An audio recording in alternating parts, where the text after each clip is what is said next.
In the summer of 2024, I told you that Donald Trump would win the presidential election. I got a lot of heat for that at the time, but he did win. And now I'm going to tell you what's going to happen in 2026. Over the course of the next several months, Donald Trump is going to find himself increasingly politically isolated. Elected Republicans are going to start distancing themselves from the MAGA brand. You're going to see the beginnings of a realignment of the Republican Party and the return of some of the establishment Republican leaders like the Bushes and probably Liz Cheney.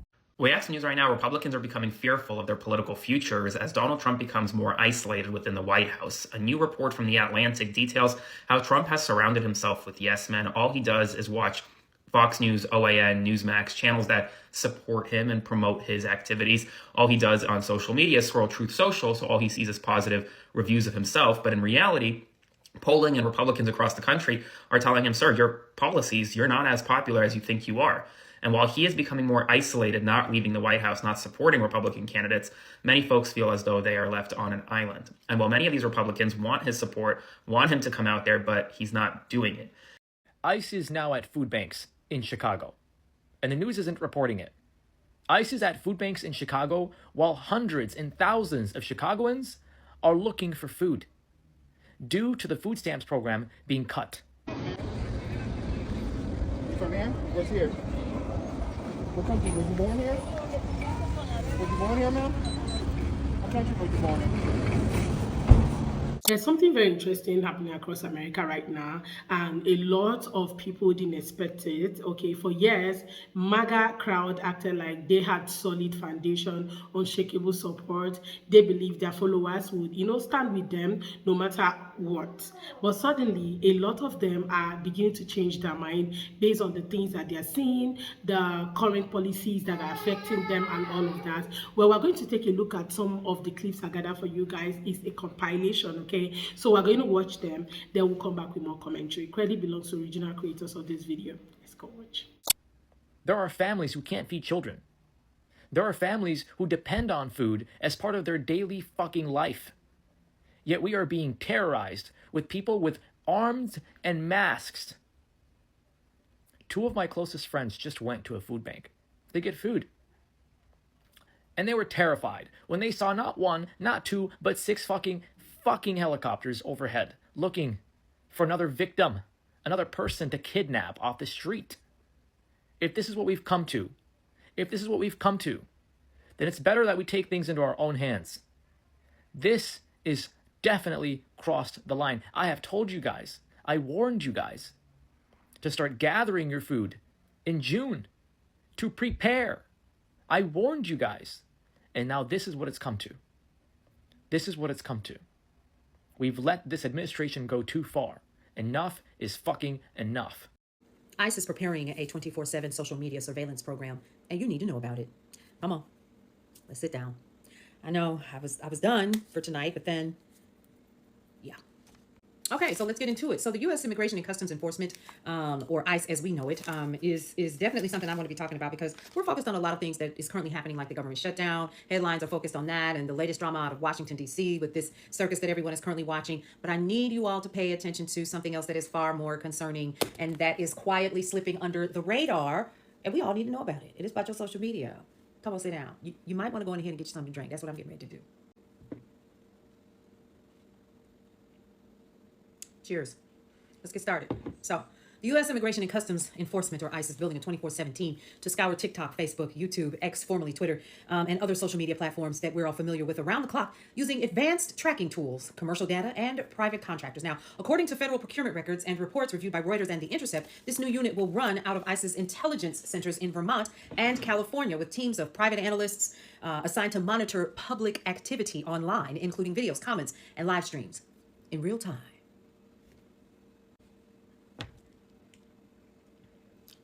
This ain't strong enough for this. Now, this isn't a few agents browsing social media, y'all. It's an industrial scale operation. Now, let me tell you, this plan actually calls for at least 30 contractors working in rotating shifts to keep eyes on social media 24 hours a day, 7 days a week. Now, they'll use high-end open source intelligence software, the same kind used by national security agencies alongside commercial databases like LexisNexis, Clear to connect posts to people, addresses, and phone numbers. I'm furious.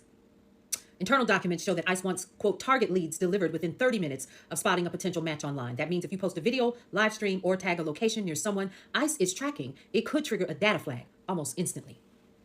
Now, there's this legal gray zone, so let's talk about it. So ICE defends the project as, quote, public information monitoring, arguing that anything visible online is fair game. But civil liberties experts, including the Electronic Frontier Foundation and the Center for Democracy and Technology, warn that this practice slides dangerously close to mass surveillance. Because that's what it is. So let me tell you why. No warrant is needed for public posts. Algorithms can misidentify faces or flags, especially for Black and brown users. Ordinary citizens, journalists, and activists could be swept up by association, not by action. Yep, and the Government Accountability Office has previously criticized ICE's data contracts for poor oversight and lack of accuracy checks. I need another drink. Let's talk about who's at risk. I need a breather. Now, while ICE says this is about immigration enforcement, the truth is murkier. Because, come on, y'all. Social media and social networks interconnect people, me, you, everybody, through likes and tags and comments and shared content. Citizens and non-citizens alike could end up in ICE's analytic net. If a user shares or is tagged in a video of a protest, a neighborhood event, or even a family gathering where immigration is mentioned, that clip could appear in the system's data queue. And because this is 24/7, the feedback loop is constant. A digital dragnet operating without pause.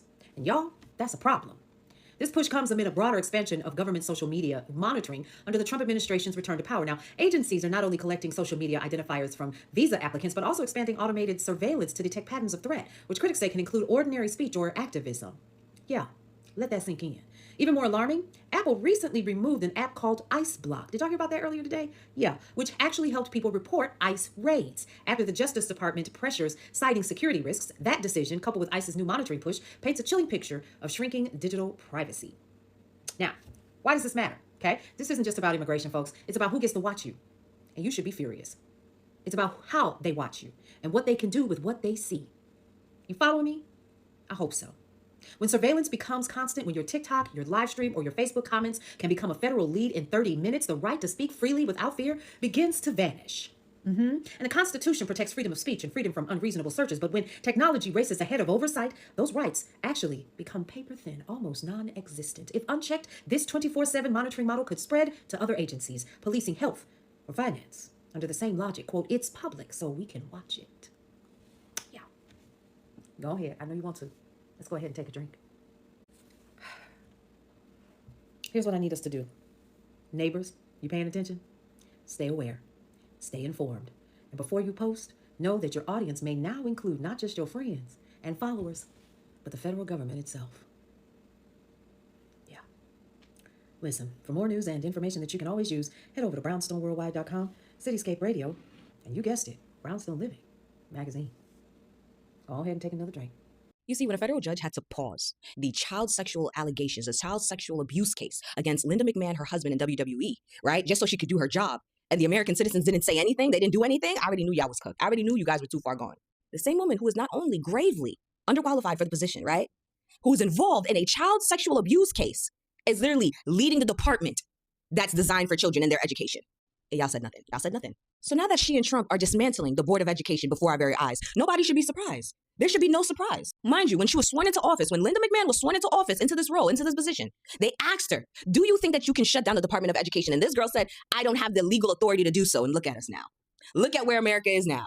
Currently, Secretary McMahon is trying to slash a section of the Department of Education that assists students with disabilities and their families. If she is successful, this can sharply limit access to speech therapy, individual aids, special equipment, all things that are necessary and essential for these children to participate fully in a classroom education. You understand? At the same level as their abled peers. She has fired half of the staff at the Board of Education.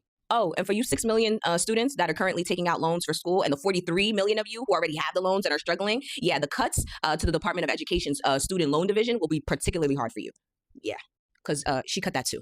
On November 18th, Secretary McMahon announced that she's going to be transferring major functions of the department to 4 other federal agencies. This means that the programs will be moved to other agencies that have no relevant expertise to be managed by these people who know nothing about these issues. And for better understanding, let me give you an example of how this new arrangement is supposed to work, right? Let's take the Department of Labor, for instance, right? So the Department of Labor will be in charge of supporting K-12 literacy, American history, civics, and Title I funding. The Department of Labor employees will decide, right, which reading programs best support your kindergartner. The Department of Labor. And before the most important part goes completely over your head, the Department of Labor will be in charge of Title I funding, of allocating Title I funding. Mind you, Title I provides the biggest federal funding for K through 12 schools. It's used to help pay for good teachers, new textbooks, all of these things. And the Department of Labor is in charge on who gets that. And how the hell would they know? How the hell would the Department of Labor employees know? So agencies with no experiences, right, in certain issues are going to be in charge of it all. They're going to be running the show, right? They're going to be risking mistakes, making mistakes, right? There's going to be a whole bunch of confusion. There's going to be crazy delays in fundings and receiving fundings. And all of this is done precisely to dismantle the Board of Education. Linda McMahon and Trump are purposely trying to dismantle the Board of Education so there's no use for it. There's no use for it. They can get rid of it entirely. They want that money, or they took that money already and they don't want to give it up. Linda McMahon is purposely making the Department of Education so dysfunctional that nobody can use it, that they have to get rid of it. By making the Department of Labor be in charge of what literacy programs is designed or best supportive for a 5-year-old, they are purposely trying to destroy the entire education system that America has built and spent so much time in building. They're literally going to destroy it in less than 4 years. If y'all don't get that old raggedy wench up out that position, it's over. This entire shift isn't coming from, experts or political analysts or any of those, but people of everyday life, everyday people who are tired, people who are struggling, people who feel like the promises they were given never, turned into reality. And of course, many ordinary Americans start questioning the very person they once defended so strongly. Something seriously is happening, right? So a big part of the frustration comes from the healthcare, which has been so expensive in America. Not like healthcare has really not been expensive for a very long time, but right now it's becoming more and more, very expensive. When Trump promised he would replace the Affordable Care Act with something better, many believed him. They thought medical bills will get smaller, insurance would get cheaper, and getting care would become easier. Instead, the opposite happened. People are paying more, insurance premiums shoot up, and medication prices stayed high. Families still struggle to get basic things covered. And for many people, this was the moment they said, I can keep supporting someone who isn't helping my family survive, Healthcare is personal. Another major issue turning people away is the, deportation agenda. Trump built a huge part of his political image around deportation crackdowns. Many supporters thought this meant removing, the bad people, securing borders and keeping the country safe. But as details became clearer, many started realizing that the deportation plans were much harsher and much broader than expected, because somehow it's affecting most of them, their family members, their siblings. Like, some people are getting affected. They didn't think it was going to affect them, to put it, short way to put it, most of them actually felt it was only going to be for the bad people and not for people who has done nothing. America is a country where almost everyone knows, work with, or lives near immigrants. They are neighbors, employees, church members, small business owners, and friends. So when talk of mass deportation increased, people started imagining what, that would actually look like. Not in theory, but in real life. That imagined parents taken away from children. They imagined, workplaces losing staff and have their workers, businesses collapsing because there aren't enough hands to run them. Communities, falling apart. Suddenly, some supporters began, thinking, wait, this could affect my life too. So we have seen so many business owners who have come online to say that, they are actually being, affected by ICE raids. ICE came to some restaurants to raid people, and after that you have seen so many businesses crumble because people are scared of going to restaurants or any of those business outlets, just because they do not want to be profiled or being picked up by ICE before they could even say, I'm actually a citizen, So, but the biggest force pushing people away is the rising cost of living. This is a silent struggle Americans are facing right now at home. Food prices are higher, rent is higher, gas is higher, electric bills are higher. Everyday items that used to be cheap now feel like luxury products. People are working harder than ever, and yet their money doesn't even stretch, like before. Okay, when you look at your wallet and realize you can barely afford grocery, politics, becomes real. It's not about speeches or rallies anymore. It's not about wearing the MAGA hat anymore.